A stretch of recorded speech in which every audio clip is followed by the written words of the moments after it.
अब आई सुनना। शादी करोगी हम ना गंदा गंदा का। गजोधर का लोंडा बरमुंडा जेल से निकलने के लिए राड़ों को घिसने में लगा है।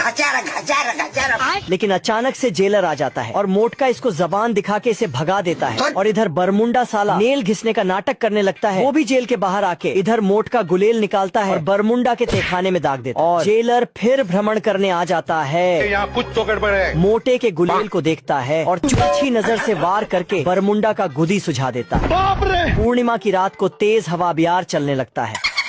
इधर बरमुंडा गड्ढा खोद के भागने का प्लान कर रहा है और बरमुंडा इस बुढ़े जेलर को पागल बना देता है। ओ भाई ये क्या है? रात में सारे चोर बकरी बेच के सो रहे थे। नहीं।